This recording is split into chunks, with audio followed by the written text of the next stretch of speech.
आप जरा बताइए, एक्सेप्टेबिलिटी वाला एक फैक्टर है क्या कि गोल्ड आप दुनिया के किसी हिस्से में लेके चले जाइए वहां पर एक्सेप्टेबल है ये?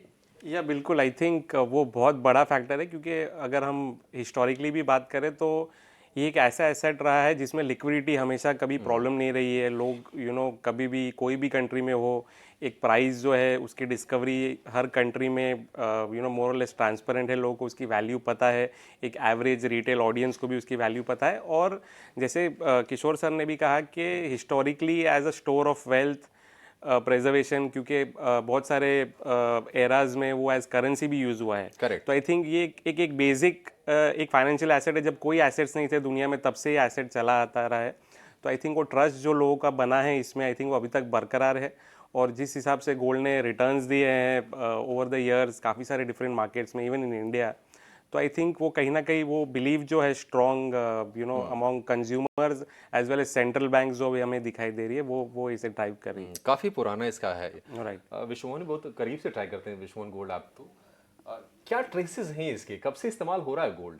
गोल्ड के इस्तेमाल के तो सदियों से इस्तेमाल हो रहा है। जब आप ग्रीक काल में जाएंगे, वहाँ पर इजिप्ट वगैरह में इस्तेमाल होते थे, करेंसी के साथ साथ किसी भी लेन देन के ट्रांजैक्शन के तौर पे पहले इस्तेमाल रहा है।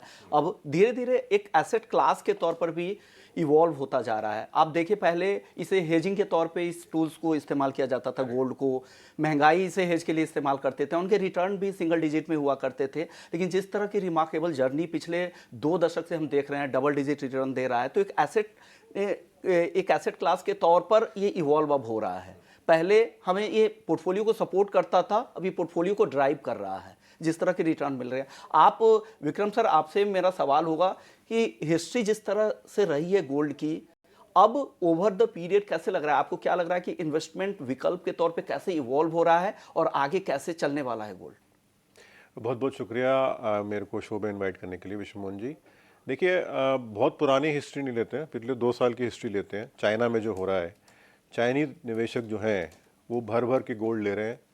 इस साल जो चाइनीज़ कंजम्पशन है गोल्ड का वो 6% ऊपर है, डिस्पाइट प्राइस राइज जो है। आप देखिए अक्टूबर से लेके अभी तक कुछ 30-35% प्राइस इंक्रीज़ हो गया है। तो ये क्यों हो रहा है? ये इसलिए हो रहा है कि जैसे मार्केट साइकिल्स में मूव करती है, चाहे वो इकोनॉमिक साइकिल हो या मार्केट साइकिल हो या प्राइस साइकिल हो, तो कहीं ना कहीं निवेशक में यूफोरिया हो जाता है एक रिस्क एसेट्स को लेके, एक एसेट क्लास को लेके। लेकिन जैसे कहते हैं अंग्रेजी में कि जब in the music stops playing, तो फिर आपको जो विकल्प नज़र आता है, या तो फिर आप कैश में रहिए या फिर आप गोल्ड में रहिए। लेकिन इससे एक चाइना से हमको एक सीख लेनी पड़ेगी कि अगर आप बहुत देर तक वेट करते हैं अपने पोर्टफोलियो को डाइवर्सिफाई करने के लिए या हेज करने के लिए, तो हो सकता है तब तक सोना चल चुका हो।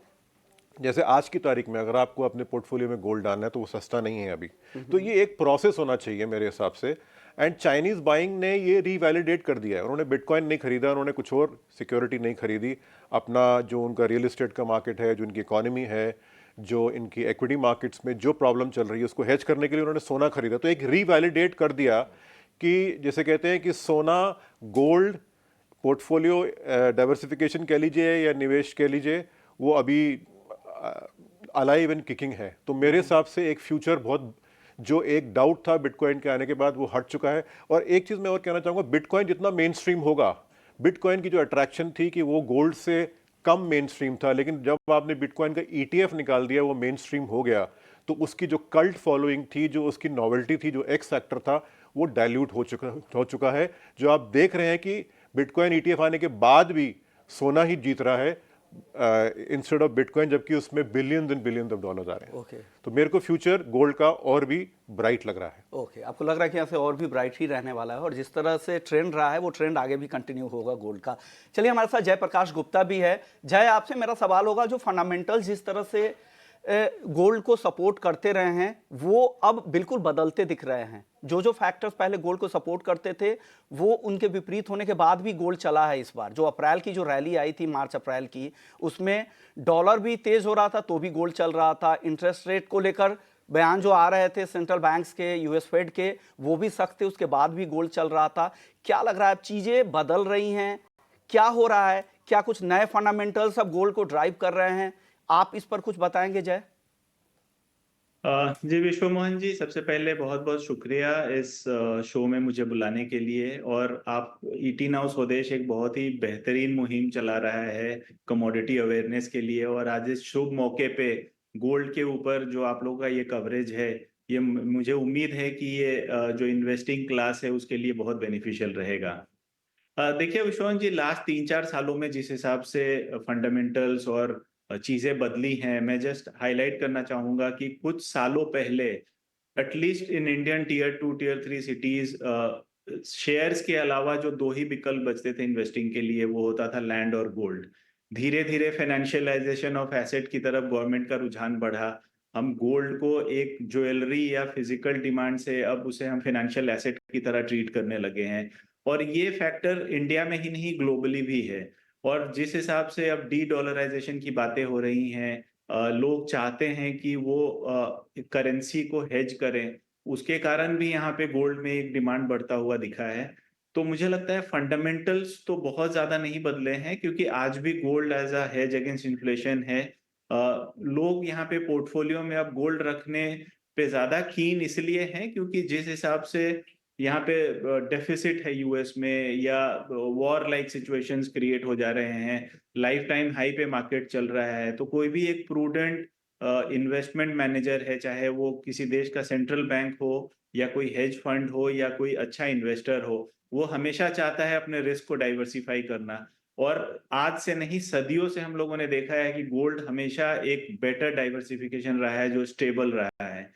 तो आई थिंक ये कभी भी गोल्ड का ग्लिटर है वो खत्म नहीं होगा।